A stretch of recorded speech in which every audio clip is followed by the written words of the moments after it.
Hi ಎಲ್ಲರಿಗೂ good morning. ಇತ್ತಿಗೆ ಅವರೇ ಬೇಳೆ ಸಾಂಬಾರು ಮಾಡೋದು ಹೇಗೆ ಅಂತ ತೋರಿಸ್ತಾ ಇದ್ದೀನಿ. ಇಲ್ಲಿ ನಾನು ರಾತ್ರಿನೇ ಅವರೇ ಬೇಳೆ ಮಾಡಿ ಇಟ್ಕೊಬಿಟ್ಟಿದ್ದೆ. ತರಕಾರಿ ತಗೊಂಡಿದ್ದೀನಿ, ಒಂದು ಸ್ವಲ್ಪನ ಬೀನಿಸು, ಕ್ಯಾರೆಟು, ಗೆಡ್ಡೆಕೋಸು ಮತ್ತು ಸೀಮೆ ಬದನೆಕಾಯಿ ಎಲ್ಲ ತಗೊಂಡಿದ್ದೀನಿ. ಅದಕ್ಕೆ ಬೇಕಾಗಿರೋ ಸಾಮಗ್ರಿಗಳು ಕಾಯಿ ಮತ್ತು ಕಡಲೆ, ಚಕ್ಕೆ, ಲವಂಗ, ಬೆಳ್ಳುಳ್ಳಿ, ಕೊತ್ತಂಬರಿ ಸೊಪ್ಪು, ಟೊಮೊಟೊ, ಸ್ವಲ್ಪ ಖಾರ ಪುಡಿ ಹಾಕೋತಾ ಇದ್ದೀನಿ. ಅದನ್ನು ಹಾಕ್ಕೊಂಡು ಒಂದು ಸ್ವಲ್ಪ ನೀರು ಹಾಕ್ಕೊಂಡು ರುಬ್ಕೊಬಿಡೋಣ. ಸಣ್ಣಗೆ ಗ್ರೈಂಡ್ ಆಗಬೇಕು, ಅದು ಗ್ರೈಂಡ್ ಮಾಡ್ಕೊಬಿಡೋಣ. ನೋಡಿ ಗ್ರೈಂಡ್ ಆಗೈತೆ. ಇಲ್ಲಿ ಸಣ್ಣಕ್ಕೆ ಗ್ರೈಂಡ್ ಮಾಡ್ಕೊಂಡಿದ್ದೀನಿ. 1 ಕಪ್ಪು ನಾನು ಅವರೇ ಬೇಳೆ ತೊಗೊಂಡಿದ್ದೀನಿ. ಸ್ವಲ್ಪ ಎಣ್ಣೆ, ನಾನು 1 ಈರುಳ್ಳಿ ತೊಗೊಂಡಿದ್ದೀನಿ ಒಗ್ಗರಣೆಗೆ. ಕರಿಬೇವು ಮತ್ತು ಸಾಸಿವೆ ಏನೂ ಹಾಕಲ್ಲ, ಅದೇ ಥರ ಮಾಡ್ತಾಯಿದ್ದೀನಿ.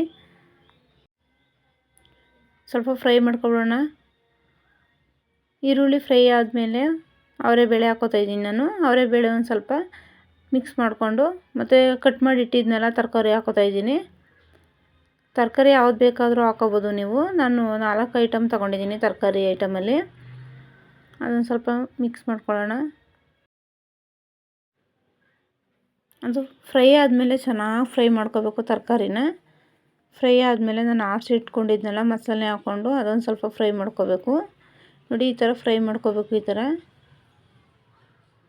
ದೋಸೆಗೆ, ಇಡ್ಲಿಗೆ, ಚಪಾತಿಗೆ ಎಲ್ಲ ಕಾಂಬಿನೇಷನ್ ಚೆನ್ನಾಗಿರುತ್ತೆ, ಟೇಸ್ಟು ಹಂಗೆ ಇರುತ್ತೆ.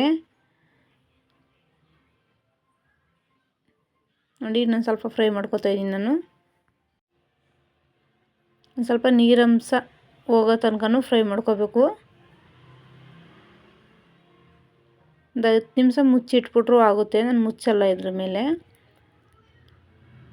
3-4 ಸಲ ಆ ಥರ ಫ್ರೈ ಮಾಡ್ಕೋಬೇಕು.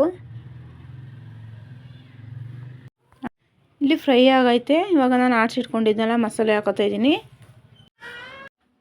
ಮಸಾಲೆ ಹಾಕ್ಕೊಂಡು ಒಂದು 5 ನಿಮಿಷ ಬಾಡಿಸ್ಕೋಬೇಕು. ಅದನ್ನೇ ಹಸಿ ಸ್ಮೆಲ್ ಹೋಗೋ ತನಕನೂ ನೀಟಾಗಿ ಮಿಕ್ಸ್ ಮಾಡ್ಕೊಳ್ಳಿ. ನಾನು ಚಿಕ್ಕದ್ರಲ್ಲೇ ಮಾಡ್ತಾಯಿರೋದು, ನಮ್ಗೆ ಎಷ್ಟು ಬೇಕೋ ಅಷ್ಟು ಅಳತೆಯಲ್ಲಿ ಮಾಡ್ಕೊತಾ ಇದ್ದೀನಿ ನಾನು. ಅವರೇ ಬೇಳೆ ಹಾಕಿದ್ರೆ ಟೇಸ್ಟೇ ಹಂಗೆ ಇರುತ್ತೆ ಚೆನ್ನಾಗಿ. ದೋಸೆಗಂತೂ ಸೂಪರಾಗಿ ಕಾಂಬಿನೇಷನ್ ಅದು. ನೀರು ಎಷ್ಟು ಬೇಕೋ ಅಷ್ಟು ಜಾರ್ ತೊಳ್ಕೊಂಡು ನೀರು ಎಷ್ಟು ಬೇಕೋ ಅಷ್ಟು ಹಾಕ್ಕೊಳ್ಳಿ. ನಿಮಗೆ ಗಟ್ಟಿ ಎಷ್ಟು ಬೇಕೋ ಅಷ್ಟು ಹಾಕ್ಕೋಬೇಕು. ನಾನೊಂದು ಸ್ವಲ್ಪ ಹಾಕ್ಕೊಂಡಿದ್ದೀನಿ. ನಾನು ಸಾಂಬಾರು ಥರನೇ ಮಾಡ್ಕೊತಾ ಇದ್ದೀನಿ, ರೈಸ್ ತಿನ್ನೋಕ್ಕೂ ಚೆನ್ನಾಗಿರುತ್ತೆ ಅಂತ. ಹಂಗೆ ನೀಟಾಗಿ ಮಿಕ್ಸ್ ಮಾಡಬೇಕು. ನೋಡಿ ನಾನೊಂದು ಸ್ವಲ್ಪ ಹಾಕ್ಕೊಂಡಿದ್ದೀನಿ ನೀರು. ದೋಸೆಗೂ ಆಗುತ್ತೆ, ರೈಸ್ಗೂ ಆಗುತ್ತೆ ಅಂತ.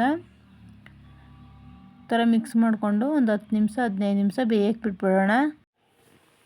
ಒಂದು 15 ನಿಮಿಷ ಬೇಯಕ್ಕೆ ಇಡ್ತಾಯಿದ್ದೀನಿ. ಬೇಯಲಿ, ಅದು ರೆಡಿಯಾಗೈತೆ ನೋಡಿ. ಅಲ್ಲೇ ಒಂದು 15 ನಿಮಿಷ ಬೆಂದು ಈ ಥರ ಬೇಯಬೇಕು. ಈ ಥರ ಅವರೇ ಬೇಳೆನೂ ಬೆಂದರೆ ಟೇಸ್ಟಾಗಿರುತ್ತೆ. ಸ್ವಲ್ಪ ಬೆಂದೈತೆ ಅನ್ನಿಸ್ತಿದೆ, ಅದಕ್ಕೆ ರುಚಿಗೆ ತಕ್ಕಷ್ಟು ಉಪ್ಪು ಹಾಕೋಬೇಕು. ಉಪ್ಪು ಹಾಕ್ಬಿಟ್ಟು ಒಂದು 10 ನಿಮಿಷ ಬೇಯಕ್ಕೆ ಬಿಟ್ಬಿಡೋಣ. ರುಚಿಗೆ ತಕ್ಕಷ್ಟು ಉಪ್ಪು ಹಾಕೋತಾ ಇದ್ದೀನಿ. ಸ್ವಲ್ಪ ಉಪ್ಪು ಹಾಕ್ಕೊಂಡಿದ್ದೀನಿ. ಅದೊಂದು 5 ನಿಮಿಷ ಬೇಯಕ್ಕೆ ಇಡ್ತಾಯಿದ್ದೀನಿ. ನೋಡಿ ಅಲ್ಲೇ ರೆಡಿಯಾಗೈತೆ ಅನ್ನಿಸ್ತೈತೆ. ಗೊಜ್ಜು ಥರನೇ ಆಯಿತು ಸಾಂಬಾರು. ಅಷ್ಟರೊಳಗಡೆ ದೋಸೆ ಹಾಕೊಬಿಡೋಣ. ಅದಕ್ಕೆ ಕಾಂಬಿನೇಷನ್ ಚೆನ್ನಾಗಿರುತ್ತೆ ಅಂತ ದೋಸೆ ಮಾಡ್ಕೊಡ್ತಾ ಇದ್ದೀನಿ ನಾನು. ಬೆಳಗ್ಗೆ ಆಡಿಸಿಟ್ಟಿದ್ದು ಅದೇ ಅಕ್ಕಿನ ದೋಸೆ ಮಾಡ್ಕೊಳ್ಳೋಣ ಅಂದ್ಬಿಟ್ಟು. ದೋಸೆಗೆ ಎಣ್ಣೆ ಹಾಕ್ಕೊಂಡ್ರೂ ಹಾಕೋಬೋದು. ನಾನು ತುಪ್ಪ ಹಾಕೋತಾ ಇದ್ದೀನಿ. ತುಪ್ಪ ಹಾಕಿದ್ರೆ ಟೇಸ್ಟ್ ಚೆನ್ನಾಗಿರುತ್ತೆ ದೋಸೆಗೆ. ನೀವು ಎಷ್ಟು ಬೇಕಷ್ಟು ತುಪ್ಪ ಹಾಕ್ಕೊಳ್ಳಿ. ನಾನೊಂದು ಸ್ವಲ್ಪನೇ ಹಾಕೋತಾ ಇರೋದು. ಬೆಂದೈತೆ, ಒಂದು ಸ್ವಲ್ಪ ಫೋಲ್ಡ್ ಮಾಡಿಬಿಡೋಣ. ನೋಡಿ ಈ ಥರ ಬ್ರೌನ್ ಕಲರ್ ಬರಬೇಕು ದೋಸೆ, ಗರಮ್ ಅಂತ ಚೆನ್ನಾಗಿರುತ್ತೆ. ನಮ್ಮ ಹುಡುಗರಿಗೆ ತುಂಬ ಇಷ್ಟ ಈ ಥರ. ನೋಡಿ ಇದು ಬೆಂದೈತೆ ಅನ್ನಿಸ್ತೈತೆ. ಇನ್ನೊಂದು ಸ್ವಲ್ಪ ರೋಸ್ಟ್ ಆಗಲಿ.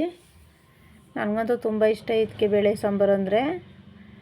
ಅವರೇ ಬೇಳೆ ಚಿತ್ಕಿಸ್ಬಿಟ್ಟು ಮಾಡಿದ್ರೆ ಟೇಸ್ಟು ಹಂಗಿರುತ್ತೆ. ರೆಡಿಯಾಗೈತೆ ದೋಸೆ.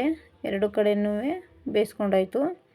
ನೋಡಿ ಗೊಜ್ಜು ರೆಡಿಯಾಗೈತೆ. ಗೊಜ್ಜು ಥರನೇ ಆಗ್ಬಿಟ್ಟೈತೆ. ಅತಿ ಸಾಂಬಾರು ಅಲ್ಲ, ಗೊಜ್ಜು ಅಲ್ಲ, ಆ ಥರ. ದೋಸೆಗೆ ಕಾಂಬಿನೇಷನ್ ಚೆನ್ನಾಗಿರುತ್ತೆ. ಈ ರೆಸಿಪಿ ಇಷ್ಟ ಆಗಿದ್ದಲ್ಲಿ ಕಮೆಂಟ್ ಮೂಲಕ ತಿಳಿಸಿ. Bye friends.